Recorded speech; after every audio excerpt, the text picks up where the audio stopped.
Hey, folks, what's up? Welcome back. And today we are continuing the Corper journals.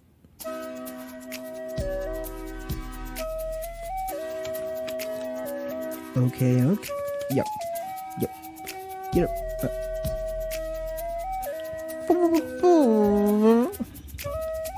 Welcome to the Double AK podcast. Oh yes. Thank you very much. You're too kind.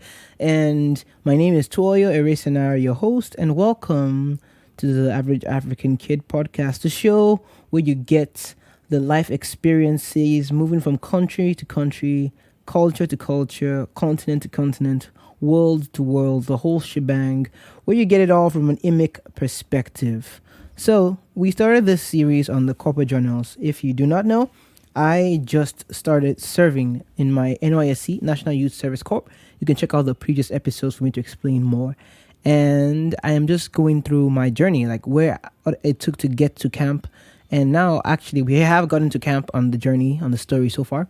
So think about these episodes like it's like a book. It's like my biography, my life journey in an interesting format that you can follow. So think about your experience in life through a young Nigerian's eyes and through a young Copper's eyes too. Copper Toyo. So that's it. So let's get into it without wasting any more time, shall we? And more claps, please. Thank you. I'm experimenting with some sound effects, okay? Bear with me. So we're in camp right now. After all the travails, I arrive on Saturday morning in Isieluku, Delta State Camp.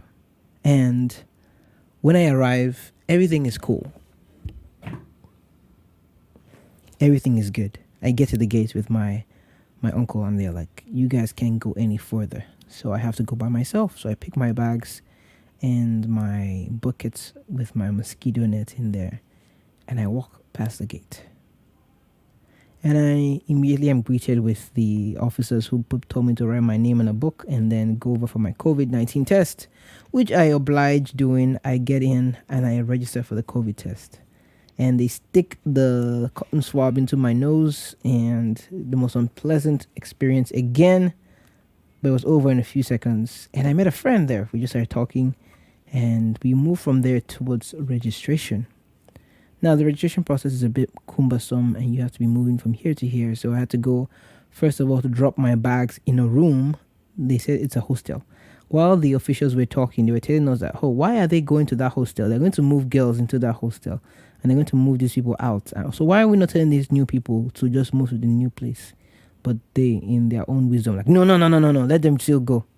So that's how I ended up in the hostel. And 30 minutes to 1 hour later, I found out that they had moved us again. So I had to remove all my stuff all over again. Anyway, poor organization, poor planning, but that's neither here or there. That's in the story. So I drop off my bags and I get back outside to try and do my registration process. I have to go and wait for a particular lady who's in charge of foreign graduates. So it's a nice, now we have special treatments. Some people say preferential treatment, but I mean, it's just nice treatment. I talked to this lady and she was in charge of the foreign students and we talked a bit and she was asking me, so how much money did you make in America? I was like, first of all, there's no right answer to that question. Because if you say you made a lot of money, then you expect to share it. If you didn't make a lot of money, then where did the money go? I mean, but I applied wisdom and I said the truth. That the money really you make while you're in school, you actually spend it all on a lot of it rather on housing and other things. So like you make $1,000, like before you know, you already spent like $600 to $700 just for housing without food and everything. And the reality is that you end up almost broke or even broke. You need like parents' assistance and everything while you're in school. That's just the way things are. You spend a lot more money, although you can make a lot more money. And after that, we established a rapport. Like, okay, this guy, he has a work ethic. So I was treated well. I mean, I was treated with respect and we were just grooving and doing our things. Moved on from there, went to the ICT center, got my state code number, which apparently is a number that you use to do everything. And I was placed in platoon 8. That was my platoon. That's the end of your state code number. So there are 10 platoons with 0, 1, 2, 3, 4, 5, 6, 7, 8 corresponding to platoon 10, 1, 2, 3, 4, 5, 6, 7, 8, 9. You get the gist. 0 is 10. Makes sense, right? So we'll post it to our platoons by the number we get on our state code number. So it would be DT if you're in Delta State, OY if you're in Oyo State. You get the drill wherever you are. Slash 21 if it's 2021, or 22 if it's 2022. A for stream A, B for stream B. You get the gist, that kind of thing. Slash a 4-digit number, and that's your state code number, and that number determines everything about you. So you get your state code number, and then people start talking about this book of life. I was like, what in the world is a book of life? Well, let me help you there. A book of life is a journal. It's a book that when you die, if you die during service, they can use it to find your information, like a next of kin book. It's necessary for everybody to write their names in it. It's according to your state code numbers, so it's genealogically or chronologically arranged. So you have to do it in sequence. You write your course of study, your degree you obtained, next of kin, their phone number, your name, your call-up number, things like that. Okay, so the call-up number, you get it when you finish registration. It's the NYC / your school's code / blah blah blah blah blah blah blah. But the state code is the state that's like DT or OY or wherever else / the year 21A / whatever number it is. 2 different codes, you need both of them. So where was I before I digressed into FRN? I was talking about registration. Wow, I went down a rabbit hole, didn't I? A long rabbit hole. Now where do I emerge from that rabbit hole? Wow. Registration. I was talking about registration. And after you finish the registration, I had to go pick up my uniform. So they gave me my uniforms in my platoon. And of course, I met a band director, and I'll talk about it in another episode. And he was one of the craziest and most enthusiastic people I ever knew. And I was like, I have to be part of this band. Later on, I'll tell you more about that in another episode. But right now, I am getting my uniform. And I get this uniform, and of course, it's not my size. So I have to go get a different size of shoes, because they give you size 40 in the shoes when I clearly put size 42. And I thought in my own enthusiasm and my own naivety that because you put your exact size in the portal, they're going to give you the exact size of your shoes. Wrong. They just make them in mass. That whole thing on the website is just fake. You just put your shoe size for no reason, because they never use it in the first place to assign shoes to you, which is kind of weird why they do it in the first place. Okay. Then I went in, had to go change my shoes with the bookstore or with the storehouse, wherever they keep all the resources, and I was able to change the shoes. My pants, they fit well. The jacket was okay. You haven't helped me talk about the jacket and the running stitches and the pants and the running stitches already. You get the white and white, the shorts and shorts, and the whole shebang.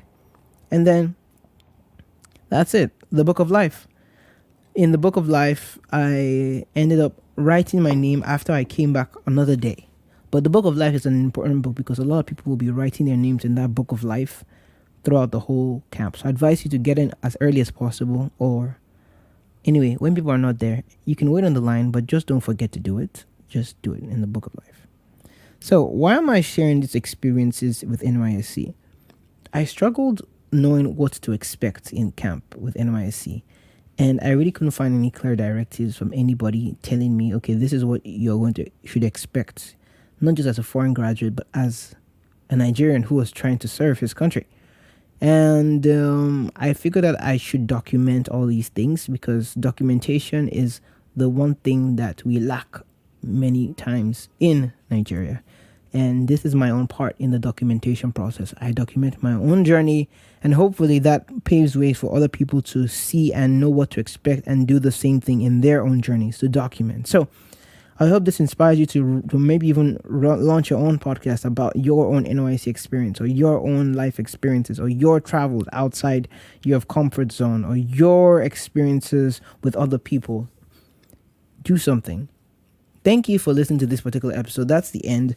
We will be talking next time about meeting friends in camp. That will be a shorter one, and afterwards we'll go on to the marching band experience. Okay, you don't want to miss those ones. Okay, coming up next Thursday and on Sunday. So episodes on Tuesdays, Thursdays, and Sundays. That's when we release our episodes. Okay, wait, is it Sundays or Saturdays? I will check that very soon. I think Tuesdays, Thursdays, and Sundays. That's what we agreed. That's what we have been agreed, and that's what we'll continue to do. Okay, so have a wonderful day, and I'll catch you cool cats next time. Take care.